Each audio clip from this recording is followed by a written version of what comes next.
Hi, this is Josh Arnett for Instructional Design. Here's my Unit 5 presentation. I'm putting it all together. So we'll just get into this. So first I'm going to go over just the basics of what my lesson was, if you didn't see that.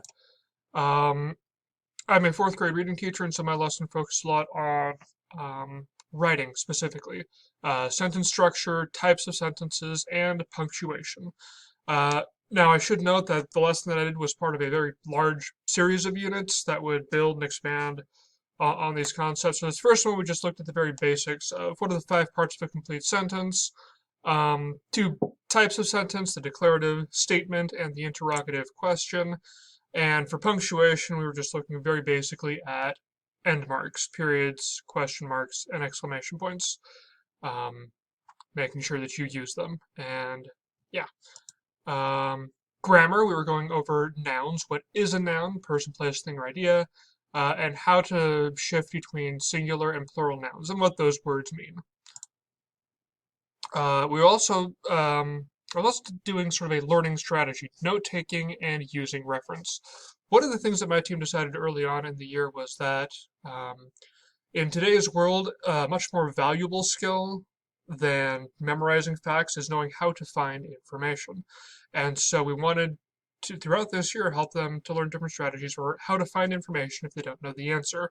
Obviously, using a computer and the internet is one option, but note-taking and using reference like a dictionary is one that we wanted to really hit on as something they probably haven't been as exposed to. My instruction was as a whole group and a small group, direct instruction and question and practice in both of those settings. The assessment was a practice sheet completed individually.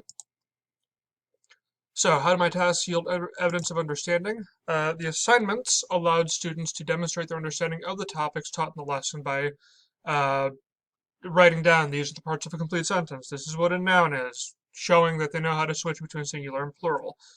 Practicing correcting sentences, a revision type thing.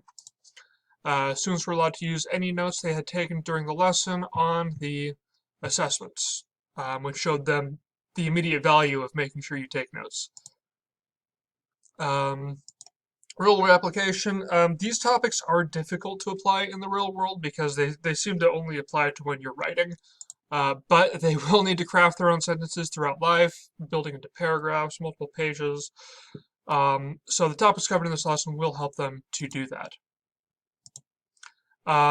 So the variety of assessments I used were there was a whole group assessment where I'd ask them a question, they'd write their answer on a whiteboard, we'd check, talk it over, clear up any confusion. Small group practice was similar. It would have a practice worksheet similar to what the layout of the assessment would be, and they would practice and discuss. And then the summative assessments, another practice sheet, but that they would complete on their own. How can students reflect and self-assess? During instruction, they receive immediate feedback with questions to prompt reflection and decisions. And thinking, for example, is that statement asking a question? Oh, yes, though it must be an interrogative sentence, or I need to have a question mark at the end.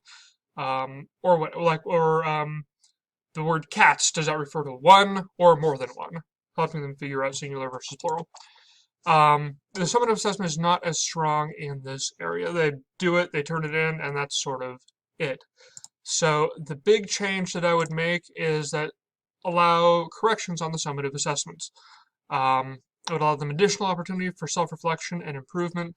This is something that I have wanted to do, but just haven't implemented with everything else that I've been trying to do and change and adjust. It's something that I really want to do better, especially going into next year. And be sure to have extra copies of handouts that go missing, especially as we move into the different units. Papers fall out of their notebook, people weren't here, and I need to make sure that I have those extras to give them the reference that they need. So that is the end of my presentation. Thanks for watching.